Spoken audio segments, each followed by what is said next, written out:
Welcome back बच्चों। Study time 11 में आपका बहुत बहुत स्वागत है। चलिए आज क्लास 9th के लिए चैप्टर नंबर 3 से लिया गया है। टॉपिक है डाल्टन का परमाणु सिद्धांत, डाल्टन्स एटॉमिक थ्योरी। तो बच्चों ये हम आपको आज पढ़ाएंगे डाल्टन के परमाणु सिद्धांत के बारे में, लेकिन उससे पहले हम डाल्टन के बारे में आपको थोड़ा सा कुछ बताना चाहेंगे।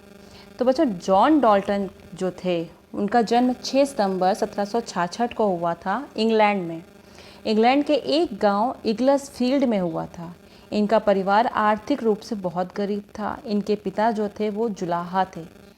उन्हें 12 वर्ष की आयु में एक स्कूल में शिक्षा की नौकरी मिल गई।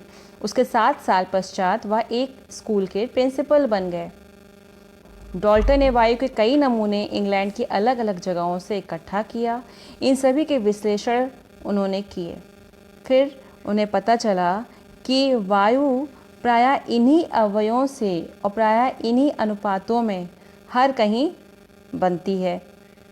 उन्होंने एक बोतल में एक हल्की गैस भरी और उसे उल्टा कर दिया। दोनों बोतल के मुंह को मिला दिया।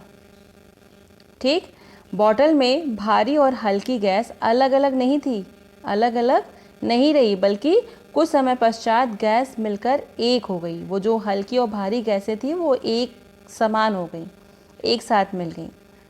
तो डाल्टन ने अपने निष्कर्ष को व्यक्त किया कि जिसे आज गैसों का आंशिक दबाव का सिद्धांत कहा जाता है। उन्होंने क्या बनाया? आंशिक दबाव का सिद्धांत बताया। और 1808 में उन्होंने अपने परमाणु सिद्धांत को प्रस्तुत किया, जो द्रव्यों के अध्ययन के लिए एक महत्वपूर्ण सिद्धांत सिद्ध हुआ। तो बच्चों ये थे डाल्टन, जो इंग्लैंड के मैनचेस्टर के विश्वविद्यालय के एक अध्यापक थे। और अध्यापक होने के साथ साथ इन्होंने 1808 में द्रव्यों की प्रकृति पर अध्ययन किया और एक सिद्धांत निकाला, जिसे हम डाल्टन का परमाणुवाद कहते हैं। अपने परमाणु सिद्धांत को बहुत सारी परिकल्पनाओं के रूप में प्रस्तुत करके इस बात को उन्होंने प्रमाणित किया कि द्रव्य सूक्ष्म कणों से मिलकर बना हुआ है।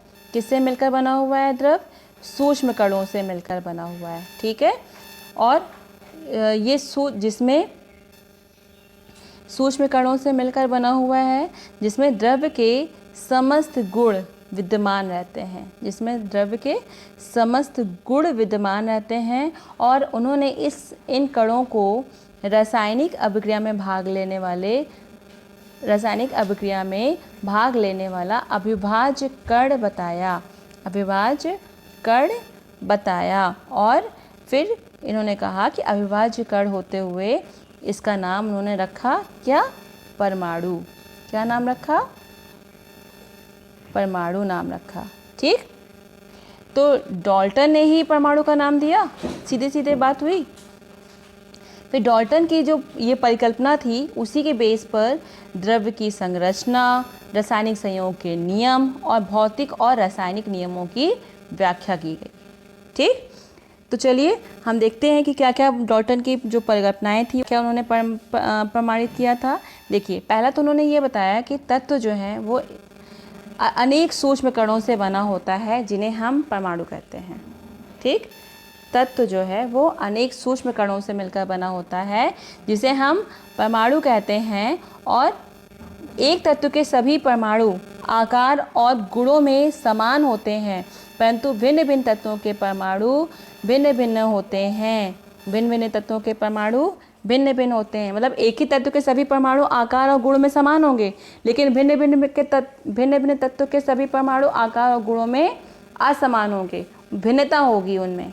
परमाणु जो होते हैं वो क्या होते हैं? अविनाशी होते हैं। अविनाशी का मतलब क्या हो गया? कि इनका विनाश नहीं किया जा सकता है। अविनाशी का मतलब हुआ इनका विनाश नहीं किया जा सकता, यानी कि जो रासायनिक अभिक्रिया होगी उसमें परमाणु ना तो उत्पन्न होंगे और ना ही नष्ट होंगे। अच्छा, अगला है कि भिन्न भिन्न तत्वों के परमाणु के गुण भी भिन्न भिन्न होंगे। जैसे मैंने अभी आपको बताया कि एक ही तत्व के सभी परमाणु के आकार और गुणों में समानता होगी, लेकिन भिन्न भिन्न तत्वों के परमाणु के गुण भी भिन्न भिन्न होंगे। फिर नेक्स्ट क्या है? तत्वों के परमाणु परस्पर संयोग करके संयुक्त परमाणु बनाते हैं, संयुक्त परमाणु का निर्माण करते हैं। ठीक, जिसे हम आधुनिक शब्दों में क्या कहते हैं? अणु कहते हैं। भाई अगर एक ही तत्व का परमाणु आपस में जुड़ जाएगा तो क्या बनाएगा? अणु बनाएगा ना। जैसे एक तत्व आप ले लीजिए, क्या है? हाइड्रोजन है। ठीक, हाइड्रोजन और हाइड्रोजन एक एलिमेंट है, ये सेम है ना, सेम एलिमेंट है, एक ही तत्व है। अब इनको अगर हमने जोड़ दिया तो ये क्या बन गया? अणु बन गया। अभी तो ये परमाणु है, परमाणु के रूप में है, लेकिन जब ये जुड़ जाएगा आपस में तब क्या बनाएगा? ये अणु बन जाएगा। तो 1 मॉलिक्यूल ऑफ हाइड्रोजन, ये क्या हो गया? 1 मॉलिक्यूल ऑफ हाइड्रोजन, यानी कि 2 एलिमेंट मिलकर एक या 2 तत्व मिलकर एक अणु का निर्माण कर रहे हैं। ठीक, चलिए अब जो ये निर्मित होने वाला संयुक्त परमाणु में परमाणु की जो आपेक्षिक संख्या होती है उनका प्रकार निश्चित होता है। ठीक है, अगला क्या था? निर्मित होने वाले संयुक्त परमाणु में परमाणुओं की जो आपेक्षिक संख्या है और उनका प्रकार है वो निश्चित होता है। चलिए आगे देख सिद्धांत थे, उनके क्या एप्लीकेशन थे। पहला तो ये है कि डाल्टन का परमाणु सिद्धांत पदार्थ की संरचना की मूलभूत अवधारणा को प्रस्तुत करता है। पहले तो ये बताता है कि पदार्थ की संरचना किससे बनी हुई है ना, परमाणु से ही बनी होती है। तो ये परमाणु सिद्धांत इसकी अवधारणा को देने में देता है। और इसके अनुसार क्या हुआ? परमाणु पदार्थ के निर्माण की सबसे छोटी इकाई हुई। भाई परमाणु क्या है? परमाणु से ही मिलकर अणु बनता है ना। परमाणु तत्व की सबसे छोटी इकाई होती है, पदार्थ की सबसे छोटी इकाई मानी जाती है। परमाणु से ही क्या बना? अणु बना। फिर अणु जब आप आपस में संयोग करते हैं तब क्या बनाते हैं? यौगिक बनाते हैं, है ना। तो यौगिक से क्या बन जाता है? पदार्थ बन जाता है। तो इसका मतलब शुरुआत कहाँ से हो रही है? परमाणु से हो रही है।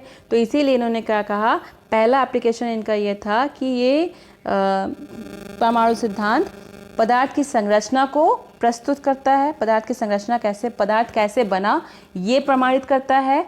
और इसके अनुसार क्या हुआ? परमाणु पदार्थ के निर्माण की सबसे छोटी इकाई है, सबसे छोटी यूनिट है। यानी कि परमाणु से ही शुरू होता है पदार्थ का बनना, है ना। तो परमाणु जो होती है उसकी सबसे छोटी इकाई मानी जाती है। चलिए दूसरा था कि डाल्टन का परमाणु सिद्धांत उस समय तक ज्ञात रासायनिक संयोग के नियम की अवधारणा को समाहित करता था। मतलब जो रासायनिक संयोग का नियम था उसकी अवधारणा को ये समाहित कर रहा था। फिर अगला क्या हुआ? डाल्टन का परमाणु सिद्धांत भिन्न भिन्न तत्वों के परमाणुओं में विभिन्नता को भी दर्शाता है और यह सिद्धांत गुणित अनुपात के नियम की व्याख्या भी करता है। चलो डाल्टन का परमाणु सिद्धांत के अनुप्रयोग समझ में आ गए। पहला तो ये है कि ये परमाणु सिद्धांत पदार्थ की संरचना के बारे में बताता है। दूसरा ये रासायनिक संयोग के नियम की अवधारणा को बताता है। और तीसरा क्या है? भिन्न भिन्न तत्वों के परमाणुओं में विभिन्नता भी प्रदर्शित करता है और गुणित अनुपात के नियम की व्याख्या भी करता है। तो बच्चों ये था हमारा डाल्टन परमाणु सिद्धांत। अब नेक्स्ट आप पढ़ोगे परमाणु क्या होता है, इसके बारे में आपको बताएंगे। और परमाणु कितने बड़े होते हैं, इनका आकार कितना बड़ा होता है, और भिन्न भिन्न तत्वों के परमाणु की प्रतीक क्या है, सिंबल्स क्या हैं, उनको किस तरीके से प्रदर्शित किया जाता है और इन प्रतीकों की क्यों आवश्यकता पड़ती है। ठीक, तो अगले वीडियो में हम आपको ये सब समझाने वाले हैं। तो ये आप पहले इसको डाल्टन परमाणु सिद्धांत के बारे में अच्छे से समझ लीजिएगा, अच्छे से पढ़ लीजिएगा और इस वीडियो को देखकर आप इसके बारे में लर्न कर लीजिएगा। ठीक, तब तक फिर मिलते हैं नेक्स्ट वीडियो में। तब तक के लिए थैंक यू, धन्यवाद।